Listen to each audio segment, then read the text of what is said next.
Hello students, आज हम इस वीडियो में सीखने वाले हैं ट्रिग्नोमेट्री। जी हाँ, मैं जानता हूँ कि ये टॉपिक बहुत ज़्यादा डिफ़िकल्ट लगती है मोस्ट ऑफ द स्टूडेंट्स को। तो चलिए इस वीडियो के ज़रिए इस मुश्किल टॉपिक को आसान बनाते हैं। तो सबसे पहले आपको ये समझना होगा कि ट्रिग्नोमेट्री जो है वो पूरी की पूरी बेस्ड है एक राइट एंगल ट्रायंगल पे। और जहाँ तक मेरा अंदाज़ा है आपको पता होगा कि एक राइट एंगल ट्रायंगल किसे कहते हैं। जी हाँ, बिल्कुल सही।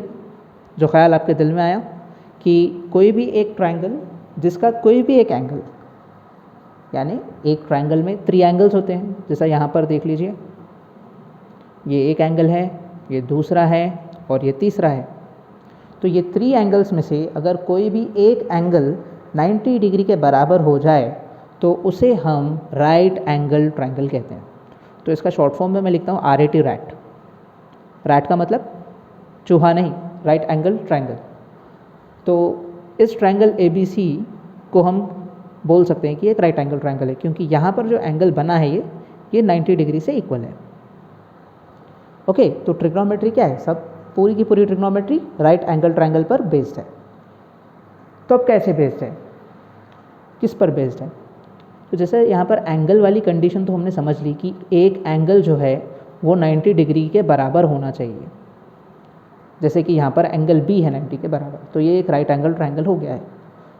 तो वैसे ही अब ट्रिग्नोमेट्री में क्या होता है, जो न्यू कॉन्सेप्ट्स हम सीखते हैं, न्यू रेशियोज़ जो होते हैं, जैसे कि साइन है, sine theta, cos theta, tan theta.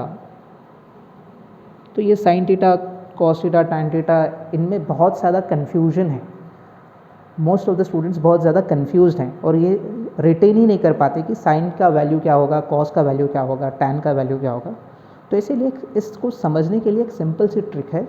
उस सिंपल ट्रिक को समझने के लिए अच्छे से एक छोटा सा कॉन्सेप्ट है, बस उस कॉन्सेप्ट को समझ जाइए और ट्रिक को समझ जाइए। होपफुली आपके लिए बहुत ही ज़्यादा इंटरेस्टिंग और आसान हो जाएगा। तो जैसा कि मैंने अभी कहा था थोड़ी देर पहले कि ट्रिग्नोमेट्री बेस्ड है एक राइट एंगल ट्रायंगल पे। तो एक राइट एंगल ट्रायंगल मैं फिर से ड्रॉ कर रहा हूँ यहाँ पर।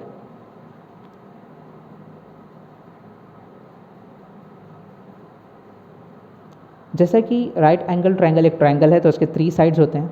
यहाँ पर भी 3 साइड्स हैं। फर्स्ट है साइड AC, सेकेंड है साइड BC, तीसरी है साइड BC। सॉरी, ये AC है, ये AB है और ये BC है। तो 3 साइड्स इसके यहाँ पर हैं। तो जिसमें से आपको ये पहले समझना है कि ट्रिग्नोमेट्री में इन 3 साइड्स के अलग अलग नाम हैं, अलग अलग नेम्स हैं।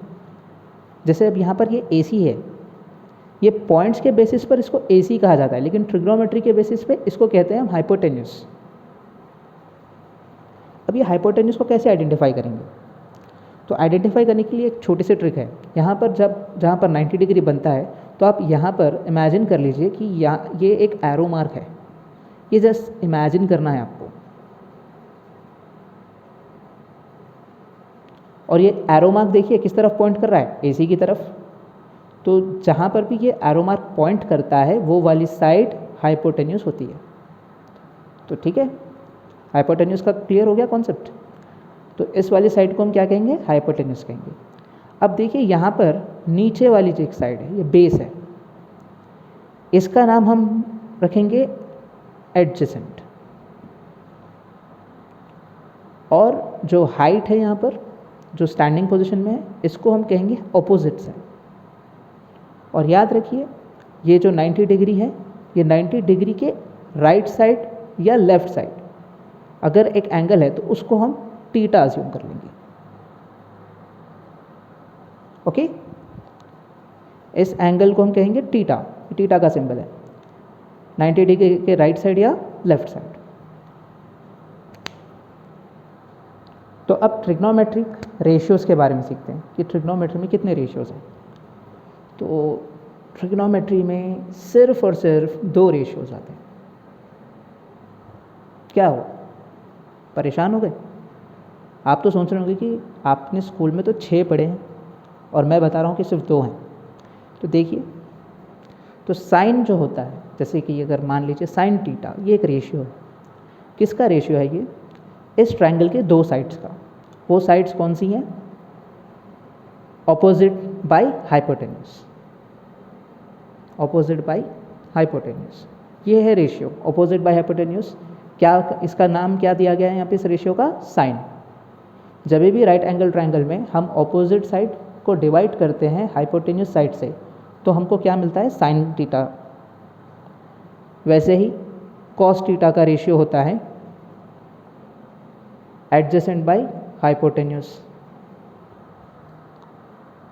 अब इन्हीं दोनों पर बेस्ड पाही के 4 रेशियोज़ हैं। ओके, मैंने कहा था सिर्फ 2 हैं।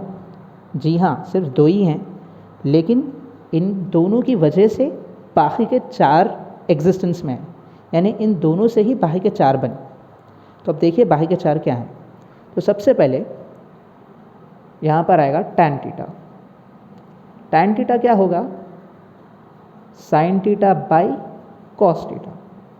ये टैन थीटा की वैल्यू होती है। अब जैसे कि फॉर एग्जांपल मान लीजिए a बाई बी ये एक फ्रैक्शन है, तो इसका अगर हम रेसिप्रोकल निकालें,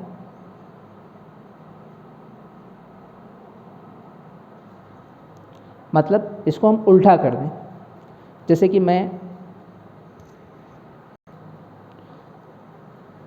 कि अब ये पेन है, ठीक है, तो मान लीजिए इसकी जो निब है ये इसका सर है और ये जो बॉटम पार्ट है इसके पाँव है। अगर मैं इसे उल्टा कर दूं तो ये ऐसे हो जाएगा। तो वैसे ही अगर इस a बाई बी का रेसिप्रोकल निकालना है तो इसको उल्टा कर देना होगा, यानी a बाई बी बन जाएगा b बाई ए रेसिप्रोकल। तो वैसे ही ऑब्जर्व करिए कि साइन का रेसिप्रोकल क्या होगा? साइन थीटा का रेसिप्रोकल उल्टा हो जाएगा ये, यानी साइन जो न्यूमरेटर में है वो डिनोमिनेटर में चला जाएगा और यहाँ पर डिनोमिनेटर में कुछ नहीं है, 1 है, तो ऊपर आ जाएगा 1। तो साइन का रेसिप्रोकल हो गया 1 बाई साइन। तो ट्रिग्नोमेट्री में इसके रेसिप्रोकल का भी एक नाम रखा है, वो है कोसिकेंट। ओके, तो कोसिकेंट क्या होता है? 1 बाई साइन। सिमिलरली वैसे ही कॉस का रेसिप्रोकल होगा सीकेंट और टैन का रेसिप्रोकल होगा कॉट। तो ऐसे ही ये बाही के 4 रेशियोज़ बने। तो कौन से 4 ratios? Tan, cosecant, secant and cot. Okay, तो चलिए आगे बढ़ते हैं। तो अभी जैसा हमने डिस्कस किया था कि ट्रिग्नोमेट्री के रेशियोज़ 2 थे और उन दोनों की बेसिस पर बाही के 4 रेशियोज़ बने। तो अभी हमारे पास टोटल रेशियोज़ हैं 6। तो सबसे पहला है साइन थीटा जिसका वैल्यू है अपोजिट बाय हाइपोटेन्यूज। दूसरा है कॉस थीटा जिसका वैल्यू है एडजेसेंट बाय हाइपोटेन्यूज। तीसरा है tan theta opposite bye adjacent. उसके बाद कोसिकेंट है हाइपोटेन्यूज बाय अपोजिट, सीकेंट है हाइपोटेन्यूज बाय एडजेसेंट, कॉट है एडजेसेंट बाय अपोजिट। तो अब इन सबके वैल्यूज़ को रट्टा मारकर याद रखना बहुत मुश्किल है। तो यहाँ पर एक ट्रिक है, ये ट्रिक मैंने क्लास 11th में अपने बेस्ट फ्रेंड से सीखी थी, उसी ने मुझे सिखाया था। तो वो ट्रिक ये है कि आपको सिर्फ ये फ्रेज़ ये याद रखना है, old Hari and his old aunt. Simple, सिर्फ इतना याद रखना है। अब ये कैसे हेल्पफुल है देखिए, साइन थीटा का वैल्यू क्या है?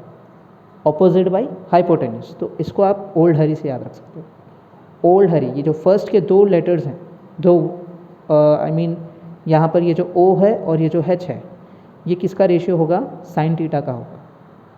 तो ओल्ड हरी से हमने साइन थीटा को याद रख लिया। एंड हिज ये होगा कॉस का। ओल्ड आंट ये होगा टैन का। तो आप आसानी से ओरली भी आप इसका आंसर दे सकते हो। जैसे अगर मैं पूछ लूँ आपसे कि टैन थीटा क्या है, तो आप बोलोगे old Hari and his old aunt, तो लास्ट में जो है वो टैन थीटा है। तो ओल्ड आंट यानी ऑपोजिट बाई एडजेसेंट। तो ये एक बहुत ज़्यादा सिंपल ट्रिक है जिसे आप याद रख सकते हो। और एक चीज़ है यहाँ पर आप चाहे तो इस तरीके से भी इसको याद रख सकते हो, ओ ए ओ बाई हा ए। थोड़ा सुनने में अजीब है लेकिन बहुत हेल्पफुल है। तो ये आपको याद रखना है, ओ ए ओ बाई हा ए। तो इसमें जब आप साइन की वैल्यू पता करना चाहते हो तो आप यहाँ से स्टार्ट करोगे, sine opposite by hypotenuse. Cos चाहिए तो यहाँ से एडजेसेंट बाई हाइपोटेन्यूज, अगर टैन चाहिए तो इधर से ऑपोजिट बाई एडजेसेंट। अब इसके इन्वर्स भी यहाँ पर कवर हो जाएंगे। अगर आपको कोसिकेंट चाहिए तो साइन के नीचे से यानी बॉटम से स्टार्ट करना होगा, तो कोसिकेंट ऐसे जाओगे, हाइपोटेन्यूज बाई अपोजिट, उसके बाद सीकेंट, हाइपोटेन्यूज बाई एडजेसेंट, उसके बाद कॉट। तो इस तरीके से आप ये रेशियोज़ को याद रख सकते हो। मोस्टली 10th स्टैंडर्ड में इन रेशियोज़ को याद रखना ही बहुत डिफ़िकल्ट होता है, तो आप इस ट्रिक को यूज़ करिए और आप याद रखिए। And all the very best for your upcoming exams.